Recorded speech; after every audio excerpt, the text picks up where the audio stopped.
लोग कक्षा 9वीं का स्पर्श इस भाग में संकलित में एवरेस्ट मेरी शिखर यात्रा इस पाठ के बारे में जानकारी हासिल करने वाले हैं। इस पाठ की लेखिका है बचेंद्री पाल। उन्होंने अपने पर्वतारोहण का विवरण जो है उन्होंने स्वतः कलमबद्ध किया है और उसी विवरण का एक छोटा सा जो अंश है वो आपके पाठ्य पुस्तक में संकलित किया है। और इस पाठ में उन्होंने अपने जीवन यात्रा या उनकी जो यात्रा थी उसके बारे में यहाँ पर पूरा जो विवरण है वो दिया है। इस लेखिका का जो बचेंद्री पाल का जन्म जो हुआ है वो हुआ है 24 मई 1954 को उत्तरांचल के चमोली जिले में पंपा गांव में हुआ था। उस गांव में उनका जन्म हुआ। वो गांव था पहाड़ों के ऊपर। उनको महीनों में मतलब 6 महीने पहाड़ों के ऊपर रहना पड़ता था और 6 महीने नीचे। इस कारण उनको हमेशा पहाड़ों से नीचे, नीचे से ऊपर जाने का प्रयास था। जाने के लिए वो हमेशा उत्सुक रहते थे। अब ऐसे वक्त उनकी जो माता पिता थे उनकी वो तीसरी संतान थी। घर की परिस्थिति बहुत हालाकी की थी और इस कारण उनकी जो शिक्षा का जो खर्च है 8वीं कक्षा तक उनके माता पिता ने उठाया, लेकिन उनके आगे का जो खर्च था वह नहीं उठा पा रहे थे। इसलिए लेखिका बचेंद्री पाल ने उनका जो खर्च था वो खुद नहीं उठाया। आप लोग बोलते होंगे खुद ने कैसे किया। उन्होंने सिलाई का काम किया, कढ़ाई का काम किया, इस तरह से उन्होंने आगे की पढ़ाई की। लेकिन उसके आगे की जो पढ़ाई थी वहाँ पर भी उनके जो प्रिंसिपल थे उन्होंने उनके माता पिता को सहमत कर लिया कि ये बचेंद्री पाल जो है वो पढ़ाई में बहुत होशियार है, उनको आगे पढ़ने का मौका दीजिए। इस कारण उन्होंने विषम परिस्थितियों में भी उन्होंने संस्कृत में एमए किया और बीएड की उपाधि हासिल की। इस तरह से उन्होंने अपनी शिक्षा पूर्ण करने के बाद पूर्ण की और उसके बाद उनको एक खबर ऐसी मिली कि इंडियन माउंटेन फाउंडेशन ने साहसी महिलाओं की खोज करना शुरू कर दिया। अब साहसी महिलाओं का खोज इसलिए शुरू कर दिया था कि उनको ऐसा लग रहा था कि जो भारतीय महिला होगी उनमें कोई ना कोई ऐसी साहसी महिला होगी जो एवरेस्ट में जाने के लिए उत्सुक होगी। अब इसी वक्त उनको ये खुशी हुई कि क्योंकि उनको पहाड़ों पर चढ़ने का बचपन से ही शौक था, इसलिए उन्होंने क्या किया था कि उस इंडियन माउंटेन फाउंडेशन में अपना नाम दर्ज कर दिया और ट्रेनिंग के दौरान उन्होंने 7500 मीटर ऊंची मान चोटी पर चढ़ने की सफलतापूर्वक कोशिश की और इस कारण उन्हें एवरेस्ट पर जाने की मौका मिल गया। बच्चों, हम लोग लेखिका बचेंद्री पाल के रोमांचकारी पर्वतारोहण के यात्रा के बारे में जानने से पहले एवरेस्ट शिखर के बारे में जानना चाहेंगे।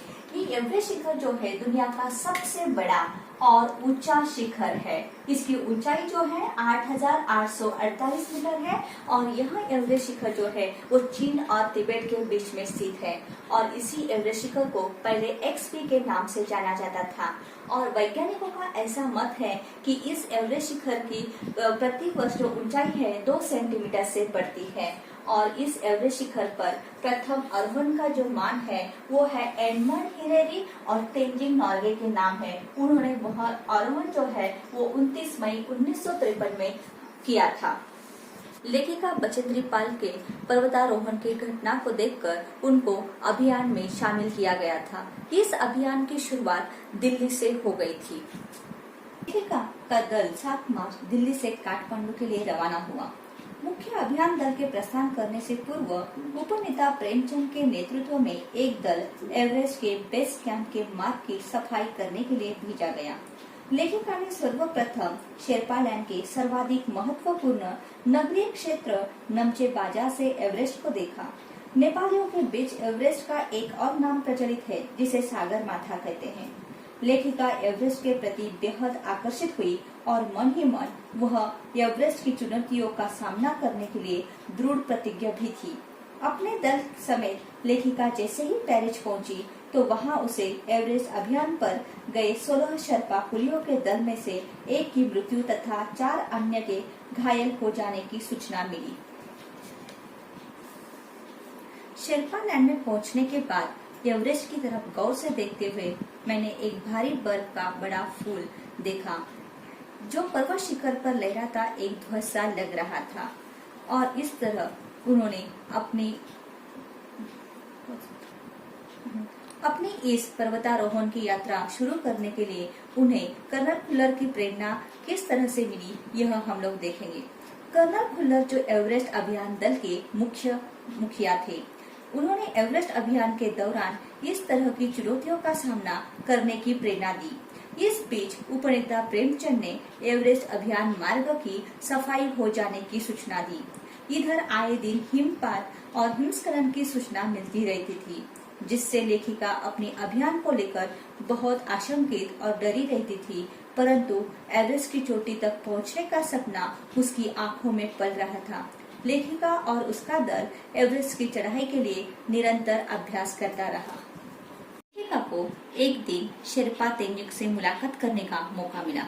वह अपनी बेटी डेकी के साथ आए थे। उन्होंने सभी पर्वतारोहियों से अलग अलग बात की। लेखिका ने जब बताया कि वह नौसिखिया है, तब उन्होंने कहा कि तुम एक पर्वतारोही मतलब पर्वतीय लड़की लगती हो, तुम्हें तो पहले ही इसमें पर्वतारोहण करना चाहिए।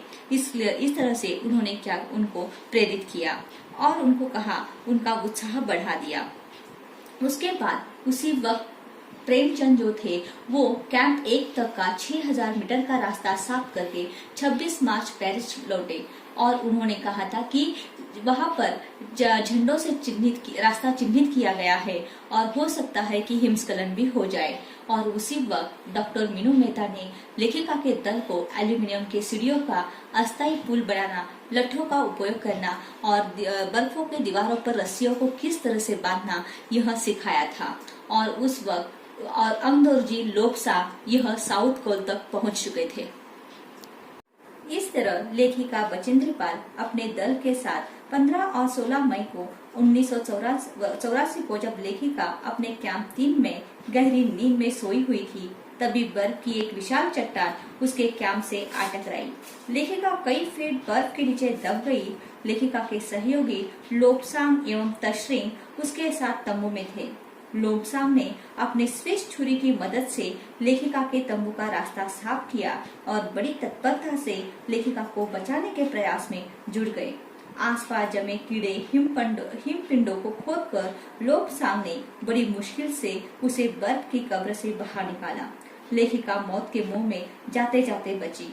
कर्नल खुल्लर ने इस बचाव अभियान की जमकर प्रशंसा की और इसी दल के जो घायल शेरपा थे उनको कैंप 2 में पहुंचाया गया। तभी कर्नल खुल्लर ने बचेंद्री पाल को पूछा था कि तुम इसमें डरी हुई हो या तुम्हें वापस जाना है क्या? तब लेखिका ने कहा, नहीं, मुझे वापस नहीं जाना है, मुझे एवरेस्ट शिखर तक पहुंचना ही है। इस कारण उसने यह सामना किया और उसके बाद वह साउथ कोल से एवरेस्ट तक पहुंच चुकी। लेखिका के साथ जया तथा मीनू एवरेस्ट की इस महत्वपूर्ण चढ़ाई में सहयोगी थी। लेखिका साउथ कोल कैंप सबसे पहले पहुंच गई, परंतु साथियों की सहायता हेतु वह दुर्गम मार्ग पर पुनः वापस आई। लेखिका के सहयोगी उसके इस तरह वापस आने से हक्का बक्का थे। अगले दिन पृथ्वी की बहुत अधिक कठोर जगह के नाम से प्रसिद्ध साउथ कोल से लेखिका अंगदोर्जी के साथ एवरेस्ट की अंतिम चढ़ाई के लिए तैयार हुई और अपने आरोहण मार्ग की बाधाओं को अत्यंत संयम, सहजता एवं कुशलता से पार करती हुई शिखर कैंप तक पहुंची। दक्षिणी शिखर के नीचे लेखिका को लाटू मिला, जिसने लेखिका की सहायता की और उसने रेगुलेटर पर ऑक्सीजन की आपूर्ति बढ़ाई। इससे शेष चढ़ाई में लेखिका को आसानी महसूस हुई और वह एवरेस्ट तक आसानी से पहुंच चुकी। जमी हुई बर्फ को काटते तथा बर्फीली हवाओं का सामना करते हुए लेखिका 23 मई 1984 के दिन दोपहर में 1:07 पर एवरेस्ट की चोटी पर पहुंच गई। इस तरह लेखिका बचेंद्री पाल एवरेस्ट की चोटी पर पहुंचने वाली भारत की प्रथम महिला बन गई। लेखिका ने एवरेस्ट की चोटी पर मां दुर्गा का चित्र तथा हनुमान चालीसा को एक कपड़े में लपेटकर बर्फ के नीचे दबा दिया और अपने रज्जू नेता अंगदोर्जी को झुककर अभिनंदन किया। आनंद के इस क्षण में लेखिका को अपने माता पिता का ध्यान आया। कर्नल खुल्लर समेत कई लोगों ने लेखिका को उसकी सफलता के लिए बधाई दी। तो आशा है कि आप लोगों को यह पाठ अच्छी तरह से समझ में आ गया होगा। इस पाठ पर लेखिका बचेंद्री पाल का साहस का वर्णन किया गया है। इसी साहस के ऊपर आपको परीक्षा में निबंधात्मक प्रश्न पूछे जाते हैं। इसलिए आपको इनकी साहस की कथा अच्छी तरह से पढ़नी होगी, याद करनी होगी। धन्यवाद।